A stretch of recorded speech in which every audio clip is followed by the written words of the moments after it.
Katherine Baker, welcome to Tailored Talent. Very excited to have you on today to talk about our P&L leaders practice and some of the exciting work that you've been doing over the last year with our founder, Christy Nova. Can you give us a little taste of some of the work that you guys have been doing in the last 12 months and probably one of our most impactful practices?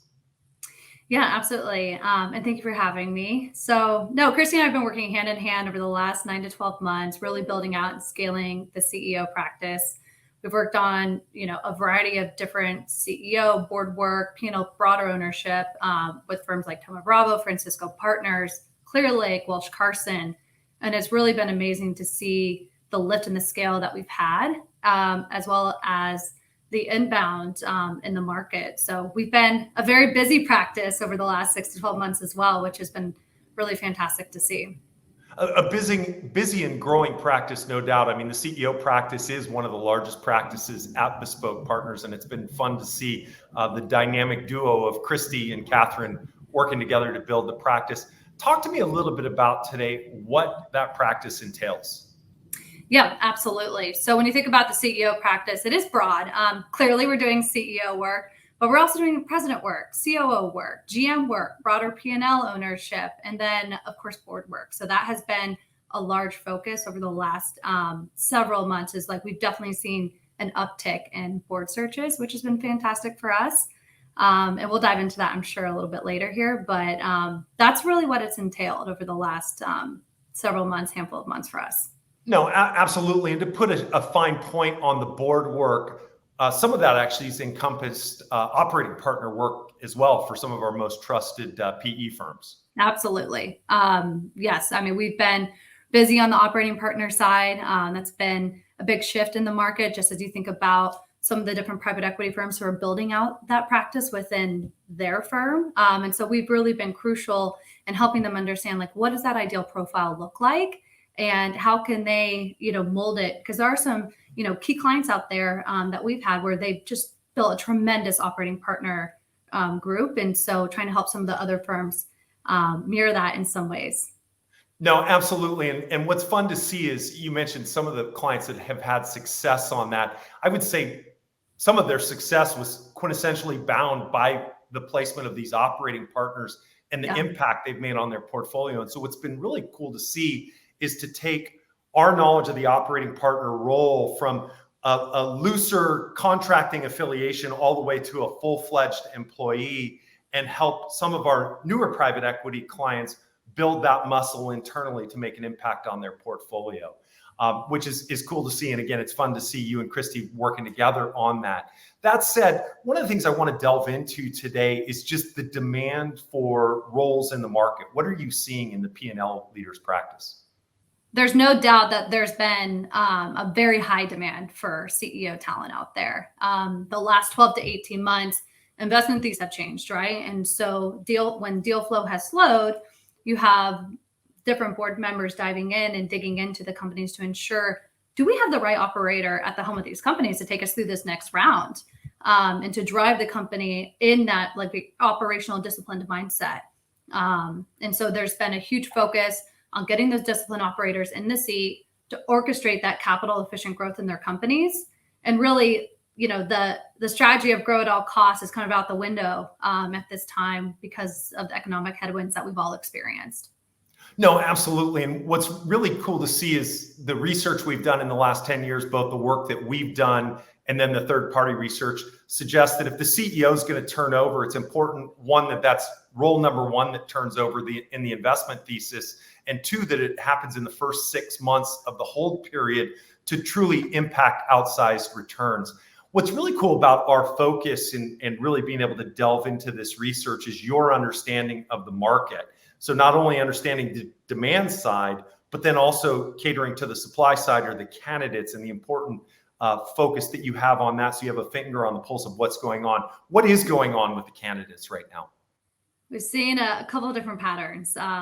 That's a really good point. So it's a very, very tight market. I think if you ask, any firm out there, if you ask any deal team member, it's a tight market for strong tenured executives who've been in the seat before, who've seen those multiple transaction and turns, who really can be, that plug and play executive and operator step in.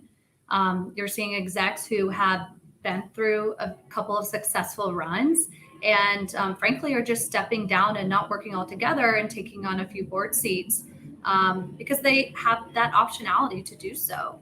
We're seeing a few founder transitions. Those are smaller check sizes. Those are opportunity for founders to transition, but that's opening up the need for a very disciplined operator to come in and help professionalize the business.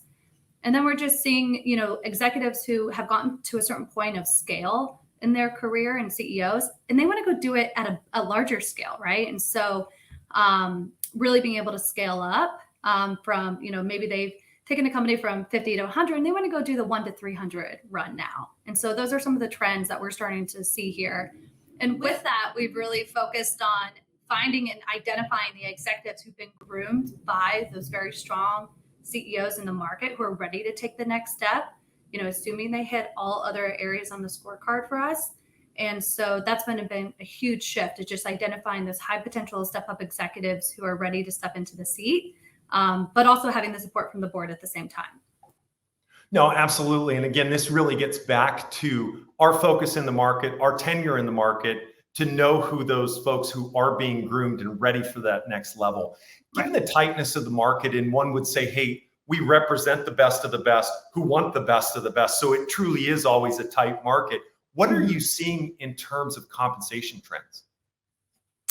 In 2021 and 2022, we absolutely saw an increase in comp and that spike, especially on the CEO side. It's grown faster than any other C-suite in the last 5 years. So that's been something that we've seen level out a little bit over the last 6 to 12 months, not a tremendous amount, but a little bit, especially on the cash side. I'd say on the equity component, executives are getting more of a realistic view of what will it take to actually hit the metrics and the goals in order for us to have a good outcome.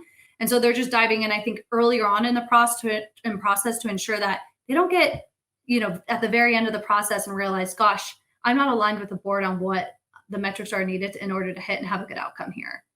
So we're starting to see a level out a little bit, but it's still fairly competitive, and expectations are still fairly high in the market.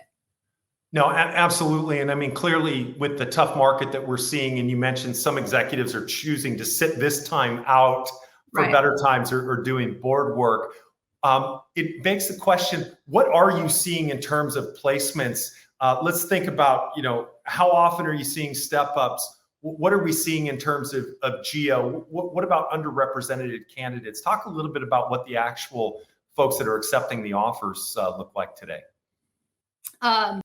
Actually, Eric, let me address the geography component first, because there's definitely been a big shift from a geo standpoint in terms of where CEOs and executive teams are sitting. We're coming out of post-COVID where a lot of teams are remote, and it's making it a lot of optionality to find the right executive, because you're going to get an executive who's going to be on the road regardless.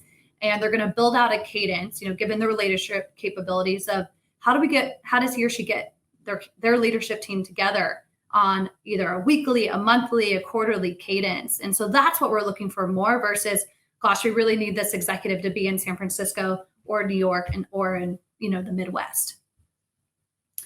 On the step up front, I would say we are focused there. I would say more than 50% of the executives that we're placing in CEO seats, and even president and COO seats, are executives stepping up into the seats. I think 51 to 55% roughly of our placements are executives stepping up. And I would encourage, the board, the deal teams out there to really think about how they can support that executive. There's always going to be blind spots, no matter if you have a strong executive who's been there and done that, or someone who hasn't had their shot yet, but gosh, they're really hungry to take that next step in their career. So Katherine, you mentioned the support of these step up candidates. And what's really cool about that is oftentimes through our recruitment process, we do a very thorough vetting, back channeling process and get a true understanding of where those blind spots might be, and are able to help the board and the rest of the executive leadership team augment or complement the deficiencies, if you will, in the candidate through other members of the team, which I'm glad you pointed that out today. What are you seeing in terms of underrepresented candidates in the slates and actual placements that we're making? We have a very clear perspective of what the executive will bring to the table and then where they're going to need support. And that's, just going back, kind of tying this all together, Eric, as you think about the operating partners that we're placing with the private equity firms that we work with on a daily basis, this is a great way for them to get involved because they're going to help coach or mentor, or you're going to have a very strong chairman to help coach up that first-time CEO who's going to be in that seat. Absolutely. Taking a team approach to effectively achieving the investment thesis, which we've seen very powerful. When you think about diversity, what are you seeing there in terms of trends? I'm seeing us open.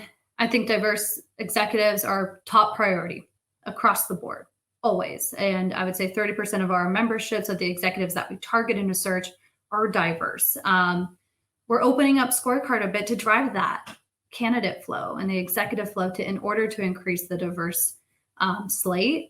And I'm seeing more and more firms have requirements around the diverse, components and credentials in order to get that, diverse thought process into the mix versus, just being like really clear cut on like, okay, well, tried and true executive who's been there and done that.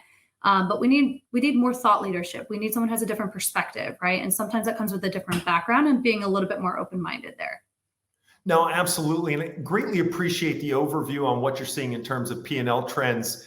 I love bespoke partners. I love working with my partners. And so one of the fun things that I like to do in this session of Tailored Talent is introduce a fun fact about Katherine Baker that folks might not know. All right. Well, okay, so I know a few of our team members, Eric, are big pickleball players, but gosh, I'm trying to plan my retirement now.